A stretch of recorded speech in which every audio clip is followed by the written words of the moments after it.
Nǹkan pàtàkì méjìlá tó yẹ kí ẹ mọ̀ nípa Ìyálóde ilẹ̀ Yorùbá Olóògbé Alaba Lawson tó dolóògbé. Ọjọ́ 18 oṣù kínní ọdún 1951 ni wọ́n bí màmá yìí. Mọ̀lẹ́bí Jíbókun Táíwò nílùú Abẹ́òkúta nípínlẹ̀ Ògùn ni wọ́n bí sí. Ó gba dípúlọ́mà nínú ìmọ̀ ẹ̀kọ́ ní St Nicholas Montessori Teachers Training College, England lọ́dún 1973. Ọdún 1969 ló bẹ̀rẹ̀ iṣẹ́ olùkọ́ ní Children House School. Ó sì tún ṣiṣẹ́ ní Queensgate Montessori Nursery School kó tó padà sí orílẹ̀-èdè Nàìjíríà lọ́dún 1977.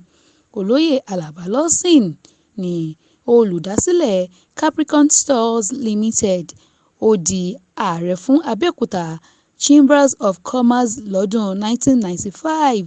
Ó di ààrẹ Ogun Council of Chambers of Commerce lọ́dún 2000. Oṣù karùn-ún ọdún 2017 ni wọ́n yàn án gẹ́gẹ́ bí obìnrin àkọ́kọ́ tí yóò di ààrẹ National Association of Chambers of Commerce, Industry, Mines and Agriculture. Oloye Lawson ni alága fìdíhẹẹ́ fún àgbáríjọ àwọn orí-adé obìnrin lórílẹ̀‐èdè Nàìjíríà. Ó ti fìgbà kan rí jẹ́ alága ìgbìmọ̀ aláṣẹ Mashood Abiola Polytechnic nípínlẹ̀ Ògùn. Òun ni ọ̀tún ìyálòde ẹgbẹ́ àwọn onígbàgbọ́ nílẹ̀ Ẹ̀gbá.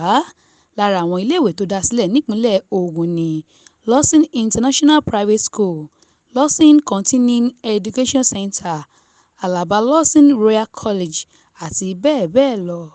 Mariam Ọláníyì ló jábọ̀ ìròyìn fún Etí Ọba TV.